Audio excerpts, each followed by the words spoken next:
Middle east इस वक्त इतिहास के सबसे नाजुक दौर से गुजर रहा है। कोई नहीं जानता कि कब यहाँ के जंग के मैदान से उठी एक चिंगारी वर्ल्ड वॉर के शोले में तब्दील हो जाए।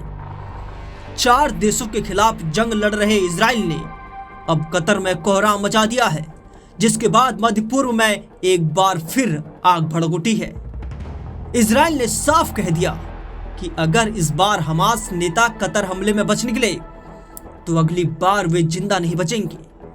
कतर में इजरायली हमले में भारी तबाही हुई, लेकिन कतर के लिए सबसे चौंकाने वाली बात यह रही कि उसे भी नहीं मालूम कि कब वो इजराइल के दुश्मनों में शुमार हो गया।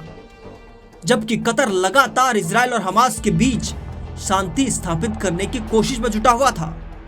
और तो और अब अमेरिका में मौजूद इजरायली राजदूत येचियल लिटर ने यह खुली चेतावनी दी है। उन्होंने फॉक्स न्यूज पर कहा कि इजराइल अब कोई समझौता नहीं करेगा और आतंक के सरगनाओं को खत्म करके ही दम लेगा। यह बयान उस वक्त आया जब कतर की राजधानी दोहा में इजरायली हवाई हमले में हमास के 5 सदस्य मारे गए, लेकिन बड़े नेता बच निकले। इस हमले से न सिर्फ मध्यस्थता की कोशिशों को झटका लगा, बल्कि कतर और इजराइल के रिश्ते अब बेहद नाजुक दौर में पहुंच गए हैं।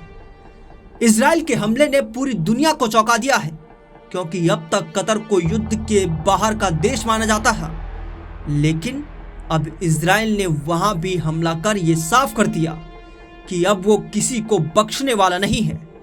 हमास के नेताओं को निशाना बनाकर किए गए हमले में गाजा के निर्वासित प्रमुख खलील अल-हय्या का बेटा भी मारा गया, लेकिन संगठन के शीर्ष नेता बच निकलने में सफल रहे।